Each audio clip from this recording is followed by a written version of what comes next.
Before I start my presentation, I would like to thank Mero Eye Foundation, Mero Eye, for allowing me the opportunity to present about eye health policies, especially to improve the eye care systems. And just to touch base on what is happening in Nepal, and then maybe start a thought among all the participants, especially the optometrists and then other eye care professionals from Nepal, about how can we improve eye care services in Nepal. So my presentation is just going to be a thought-provoking presentation, as I will be sharing a few ideas I have about developing eye health policies and how to make those eye health policies better for the upliftment of eye care services in the country. Start with my presentation. I will give you a brief introduction about the eye health policies. So eye health policies may be defined as the eye health goals at the international, national, or local level. So when I say international, it may be something that is related to the international society, such as the policies that are developed by World Health Organization, or especially for eye care, those policies developed through International Agency for Prevention of Blindness and other INGOs that work in many different countries. Or IL policies could be national, such as the IL policies for whole country Nepal, or local level, such as the provinces that we have, the 7 different provinces of the country, or different districts, or particularly for two or three districts that every hospital or different organizations are working at.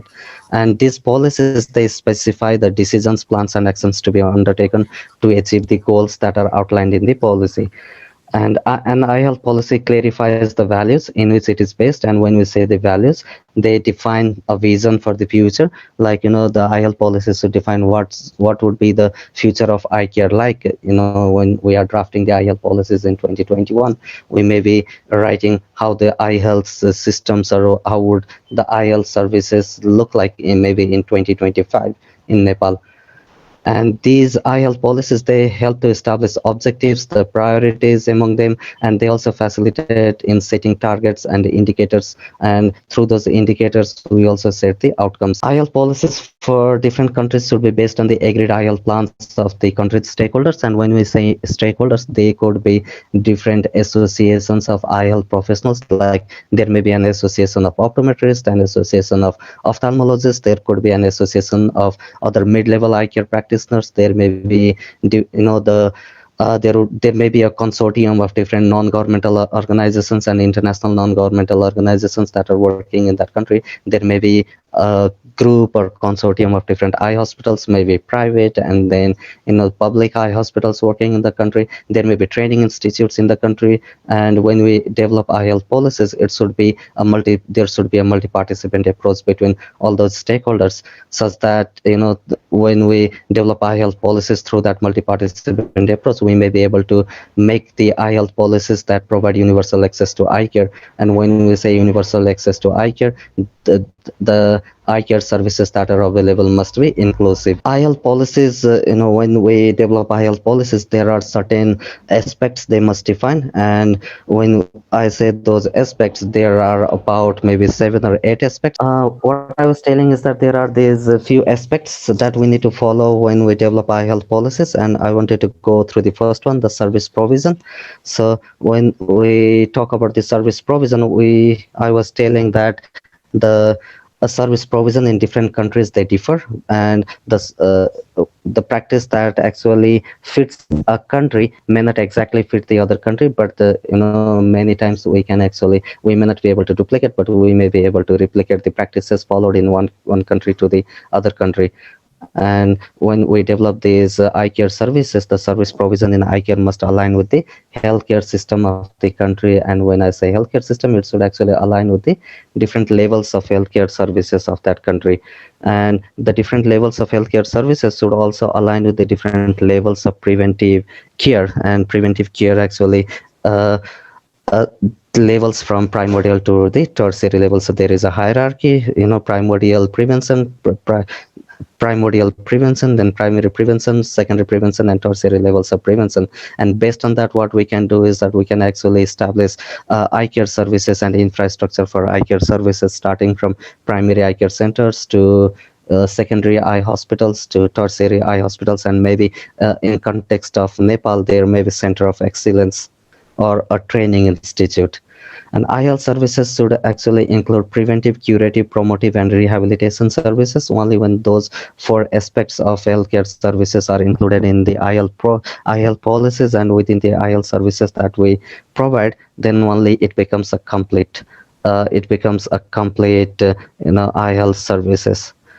So it is best to integrate the primary eye care system into primary healthcare system in order to align the eye care services with the different levels of healthcare services of the country. We need to integrate primary eye care into the primary healthcare system. And in country like Nepal, what I can see is that majority of the eye care services are delivered under non-governmental organization and private system. There are very few places where government is involved in directly providing eye care services. Otherwise, government only supports through some amount of funding, and eye care services are delivered through NGO and private system. So in such scenario, it is quite challenging to change this system to completely integrate into national health system. However, there are ways, and there are some ways we can actually do that. It may not be complete and it may not happen overnight, but slowly, one step at a time, we may be able to change the national health policies. And in current scenario, when NGOs and private system are delivering eye health policies, delivering eye health services, we may be telling that eye health policies are developed independently, but definitely, independent eye health policies also lie within the national health policies, because we need to follow the medical councils, the existing medical councils. We need to follow the health professional council, and we need to follow the registration of health facilities in the country, and that way we are actually following the national health policies as well. The second aspect that we need to follow while developing eye care policies is human resources and capacity development. So when we are developing human resources, or when we think about writing about human resources and capacity development in the eye health policy document, we need to think about the current scenario of available, or current scenario of human resources that is available. Then together with that, we also have to think about the different cadres of eye health professionals. And when we tell of different cadres of eye health professionals, they may be ophthalmologists, optometrists, and then allied eye health professionals. And in context of Nepal, they may be ophthalmic assistants, eye care workers, or other nurses who are involved in provision of eye care services. Then together with that, what level of services are they able to provide? Different cadres of human resources, they provide services at different levels, and in what kind of eye health facilities are they working at, and what is the actual HR requirement for the population and the geography. WHO has given a ratio of ophthalmologists. They have also given a ratio of optometrists, and then allied eye health professional to certain number of population, like one ophthalmologist per 100,000 population, and then one optometrist and one allied eye health professional for 50,000 people. That way, it may only work in certain countries, but depending on the geography and then the population distribution in every country, we may have to rethink about the eye health professional and the ratio between the eye health professional and the population for every countries. So establishing training centers for needed eye care professionals may be needed, and that training centers, they are actually dependent and based on the HR requirement of the country. So care should be taken not to outnumber the actual ratio of eye health professionals needed for the population. At times in country like Nepal, when I see that many colleges and many universities, they open different courses without actually doing the market analysis, and without actually thinking, or without actually having a discussion between different associations of these eye health professionals, and without actually thinking about the national eye health policy. They may actually give affiliation to different private colleges, or as such, universities may start different health professional courses. And that way, it is good to have more trained manpower, but then at times it may not be good to train more haphazardly, because there would be many problems that arise after the students, they graduate and then they have registered themselves within their professional bodies, and they are actually finding it difficult to land a proper job. So after that, the third aspect is evidence-based approach. When I say evidence-based approach, they are actually based on the eye health indicators such as prevalence, incidence, the odds ratio, and then maybe cataract surgical rate, cataract surgical coverage, and so on and on.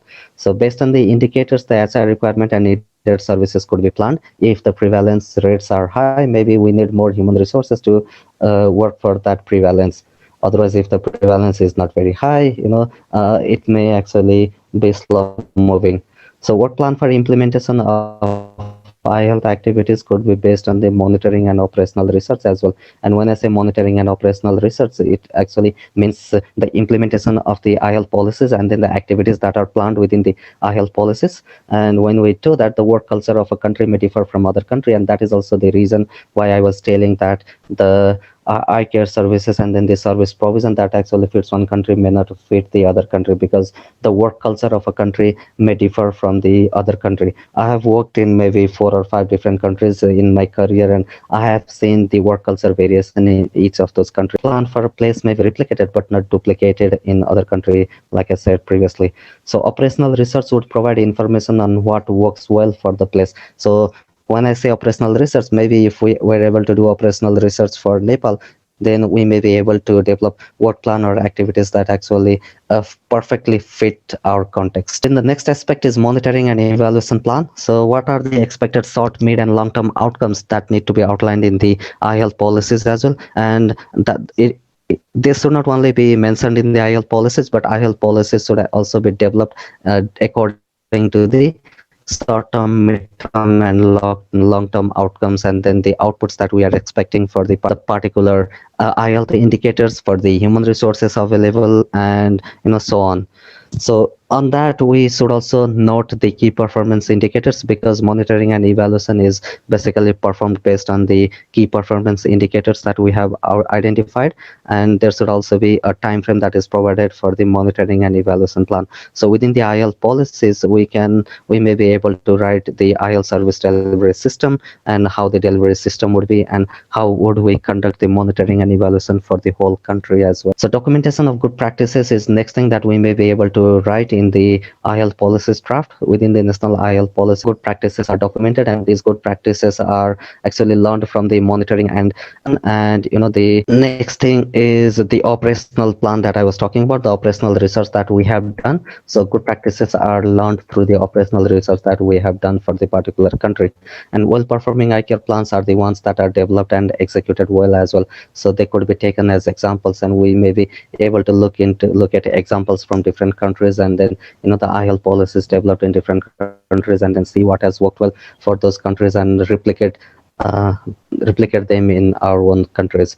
So good practices allow quality service provision as well. And what I have seen working in different countries is that very often we talk about the quality of services, but then the actual quality check is missing. There is missing, the clinical governance committee, and then the clinical governance is missing in many different countries, and many different practices we follow. We very often we only talk about the volumes, and we are very opinionated that our quality is based on the volume that we see. There may be an eye hospital in Nepal that sees more than 800 patients in a day, and we say that the quality of services we provide is fantastic. But why do we say that? Because we are opinionated, and we talk based on the number of services that we have provided, but we have not actually done the quality check there. So in eye health policies, we should also mention the quality check and what we actually plan for the quality check. In Nepal's context, there are few slides, and these are the last slides I think.